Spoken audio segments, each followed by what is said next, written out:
नोरमा group, जो सोचता है वो करता है। आपके अपने सपनों का आशियाना। इसको लेके चले जाओ, अभी थोड़ी मिलेगा, पता करो। नमस्कार, भारत लाइव देख रहे हैं आप। देखिए, इन दिनों बिहार में यात्राओं की राजनीति खूब चल रही है और इसकी चर्चा भी खूब हो रही है। लगातार हम आपको खबरें भी दिखा रहे हैं कि कौन नेता कहां से यात्रा कर रहा है। अब एक ताज़ा विवाद जो सामने आया है, नीतीश कुमार की यात्रा से पहले तेजस्वी यादव ललन सिंह के गढ़ में चले गए। आखिर क्या कुछ माजरा है, क्यों ललन सिंह के गढ़ में गए हैं, इसकी जानकारी हम लगातार भारत लाइव के माध्यम से तमाम जो हमारे कार्यक्रम है उसमें हम दे रहे हैं। लेकिन आज हम आपके सामने आए हैं उस बयान को लेकर जिसमें सम्राट चौधरी बड़े हमले कर रहे हैं तेजस्वी यादव पे। हुआ ऐसा कि तेजस्वी यादव अपनी यात्रा पर निकलने से पहले नीतीश कुमार पर बड़े हमले करते हैं। उन्होंने साफ साफ ये बात कहा है कि आखिर ये जो यात्रा नीतीश कुमार कर रहे हैं वो किसके लिए कर रहे हैं, क्यों कर रहे हैं। 250 करोड़ रुपए बजट में देना इस यात्रा के लिए कहाँ तक सही है।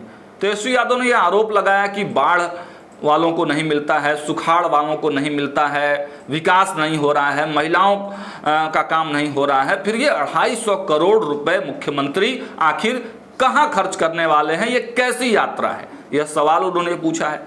दूसरी तरफ एक और बड़ा आरोप लगाया है कि मुख्यमंत्री नीतीश कुमार मुखौटा है, सरकार कोई और चला रहा है। आखिर सरकार कौन चला रहा है? क्या भारतीय जनता पार्टी के नेताओं की तरफ उनका इशारा है, या फिर जो जदयू के नवरत्न हैं उनके तरफ इशारा है, या फिर प्रशांत किशोर जो बराबर आरोप लगाते हैं कि 3 अधिकारी मिलकर बिहार चला रहे हैं, उसके तरफ भी तेजस्वी यादव का इशारा है। यह बातें बिहार की राजनीति में चल रही। लेकिन अब नीतीश कुमार पर टिप्पणी की गई तो उनके मुख्यमंत्रियों के पेट में दर्द होना तो जरूरी था। सामने आए सम्राट चौधरी, फायर ब्रांड नेता। पहले हम उनके बयान को दिखा देते हैं कि आखिर सम्राट चौधरी तेजस्वी यादव के बारे में, और जब तेजस्वी यादव के बारे में उनसे पूछा जाता है तो केवल तेजस्वी यादव के बारे में ही नहीं बोलते हैं, तेजस्वी यादव, लालू यादव, साधु यादव, राबड़ी देवी, तमाम उनके जो कुल खानदान है उनके बारे में गिना देते हैं। तो पहले हम आपको सम्राट चौधरी का ये बयान सुना देते हैं। जिसके माताजी और पिताजी पर ये आरोप हो और प्रूव हो, इस बिहार में यदि लूटने का किसी का रिकॉर्ड है तो वो लालू प्रसाद जी का है। लालू प्रसाद जी पंजीकृत अपराधी है राजनीतिक तौर पर। इसके बाद क्या सर्टिफिकेट देना? आज के तारीख में सभी न्यायालयों के द्वारा लालू प्रसाद जी को सजा दिया है और लूटने का प्रमाण साबित हुआ है। इसलिए पहले किसी को अपने पिताजी से जाकर पूछना चाहिए कि कैसे उसने, उनके परिवार के लोगों ने बिहार को लूटा है। तो देखा आपने सम्राट चौधरी कितने आग बबूला हो रहे थे। लालू प्रसाद यादव पर काफी हमलावर, साफ साफ बड़े शब्दों का प्रयोग। लालू यादव पंजीकृत अपराधी हैं, वो क्या बोलेंगे, क्या करेंगे। बड़ा हमला सम्राट चौधरी का तेजस्वी यादव, लालू प्रसाद यादव पर। लेकिन जैसे ही सम्राट चौधरी ये बातें कहते हैं, उधर से जवाब भी आ जाता है। राजद के प्रवक्ता हैं अरुण यादव, उन्होंने सम्राट चौधरी पर बड़ा हमला किया है। जब सम्राट चौधरी तेजस्वी यादव पर प्रहार कर सकते हैं, लालू यादव पर प्रहार कर सकते हैं, तो जवाब भी सुनना चाहिए। आखिर राजद के प्रवक्ताओं ने कैसे मोर्चा संभाला है। तो सम्राट चौधरी के बयान के बाद अब हम आपको सुनाते हैं कि आखिर प्रवक्ता जो राष्ट्रीय जनता दल के अरुण यादव हैं, उन्होंने क्या कुछ कहा है। हमारे आदरणीय नेता तेजस्वी यादव जी आज कार्यकर्ता दर्शन सह कार्यकर्ता संवाद यात्रा पर निकले हुए हैं। आज उनका तीसरे चरण का कार्यकर्ता संवाद यात्रा मुंगेर से शुभारंभ हुआ है और यात्रा से भारतीय जनता पार्टी एनडीए के लोग बौखलाए हुए हैं, अनर्गल प्रलाप कर रहे हैं। इतनी पेट में दर्द क्यों हो रही है? हाँ, समझते हैं पेट में दर्द होने का कारण, चूँकि राज्य में जो एनडीए की सरकार है, केंद्र में भी एनडीए की सरकार है, उनकी पोल जो खुलने वाली है राष्ट्रीय जनता दल के कार्यकर्ता के माध्यम से जनता के बीच जो ज्वलंत सवाल है, वो सवाल सामने आने वाले जो हैं, इसलिए एनडीए के लोग बौखलाए हुए हैं। एनडीए के लोगों को, खास करके भारतीय जनता पार्टी कोटे के दो डिप्टी सीएम हैं, सम्राट चौधरी और विजय सिंह जी, बताना चाहिए ना क्या किया पिछले 10 माह से नीतीश जी के अगुवाई में। भारतीय जनता पार्टी के दो डिप्टी सीएम हैं, क्या किया बिहार के लोगों के लिए, क्या किया क्षेत्र के लोगों के लिए, ये तो बताएंगे नहीं। सिर्फ और सिर्फ बेचैनी, ये तो बताएंगे नहीं।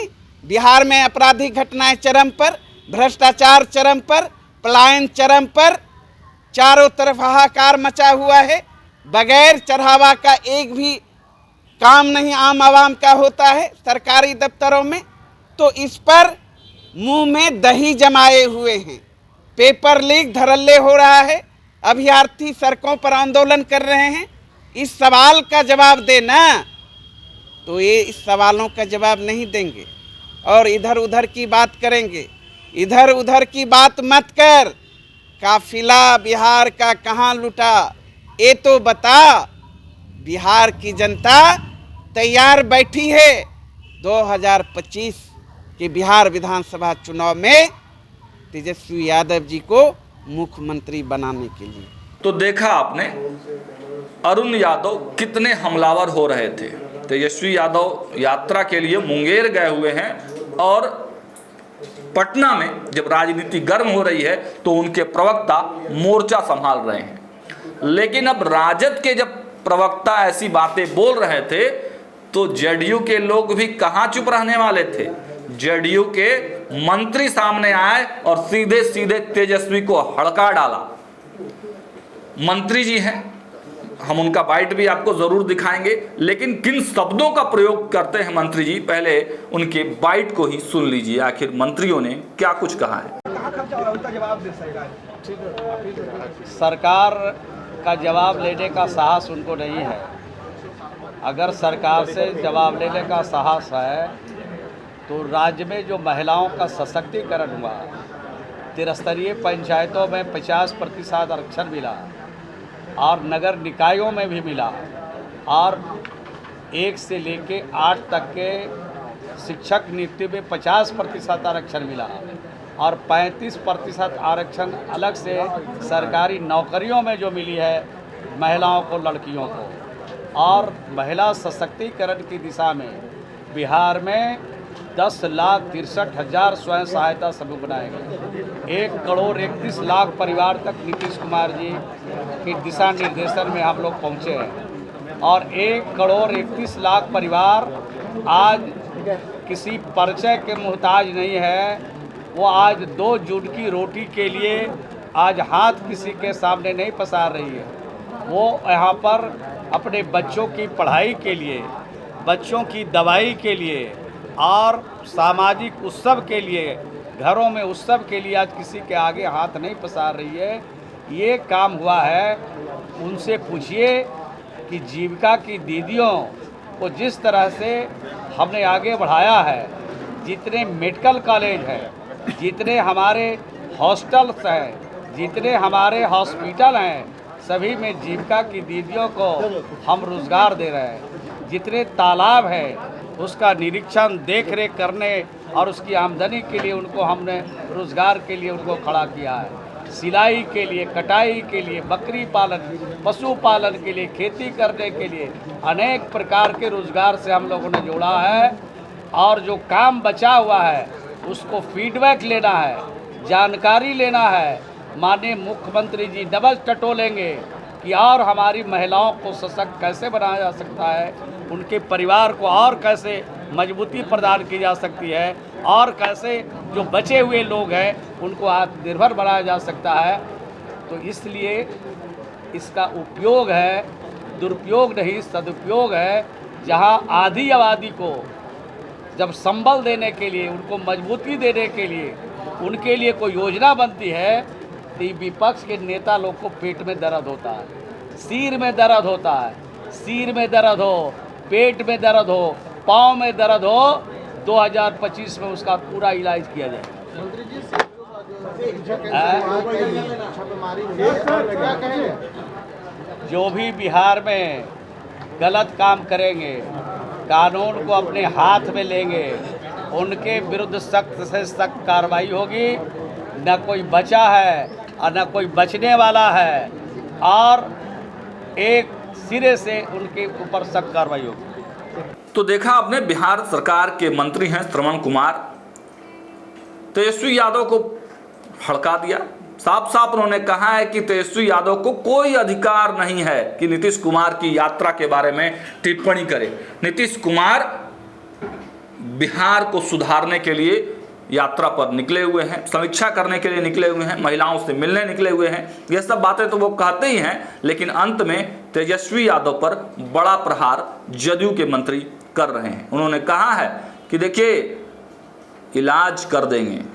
तेजस्वी यादव ने एक बार कहा था कि ठंडा कर देंगे, उसी की तरह प्रतिक्रिया जदयू के मंत्री दे रहे हैं कि इलाज कर देंगे। जहां भी दर्द हो, सर में दर्द हो, देह में दर्द हो, हाथ पांव में दर्द हो, 2025 में तेजस्वी यादव आपका इलाज कर के बीच जाने और कार्यकर्ता संवाद के बाद सबसे ज्यादा अगर बेचैनी है किसी को, तो वो है जनता दल यू के नेताओं को। जनता दल यू के नेता बिहार सरकार के मंत्री श्रवण कुमार जी और उनके प्रवक्ता नीरज जी इस बात का जवाब दें कि बिहार 19 वर्षों के आपके शासनकाल में नीति आयोग की रिपोर्ट के अनुसार फिसड्डी राज कैसे बना, शिक्षा और चिकित्सा के क्षेत्र में बिहार आज कहां पर खड़ा है।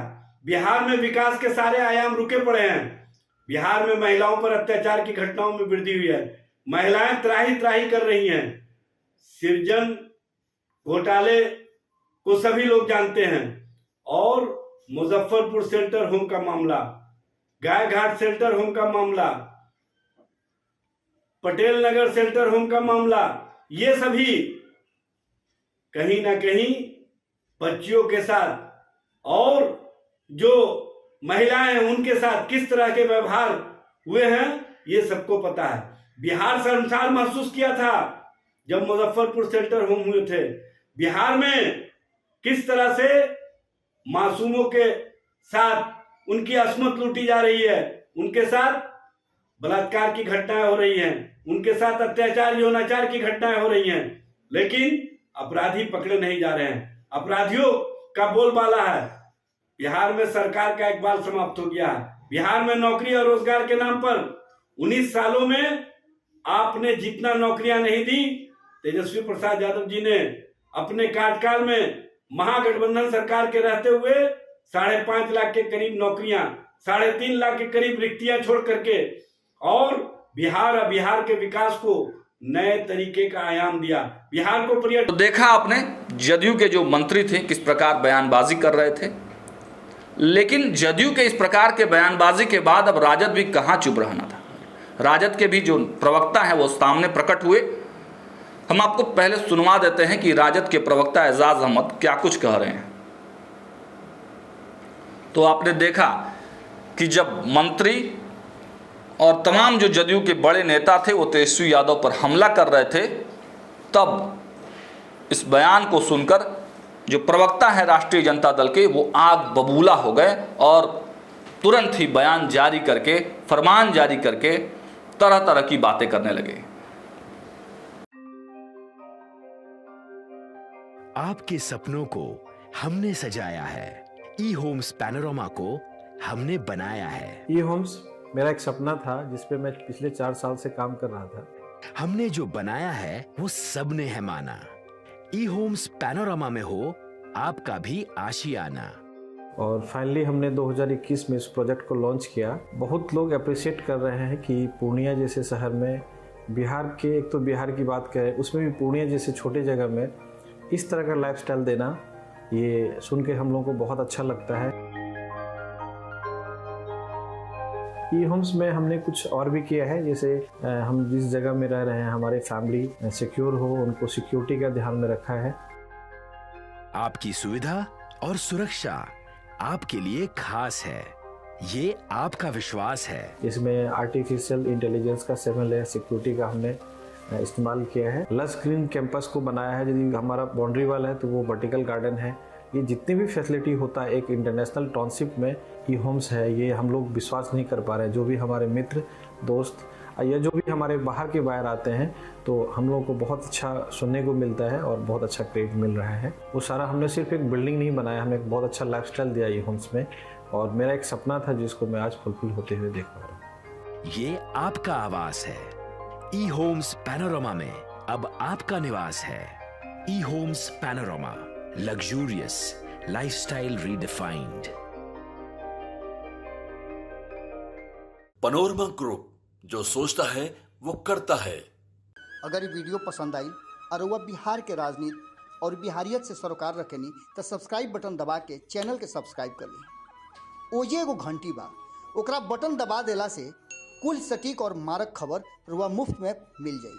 अगर रुआ पत्रकारिता के हमनी के नया प्रयोग में सहयोग कर चाहतानी तो ज्वाइन बटन दबा दी। पेटीएम नंबर नोट कर ली 9386816700।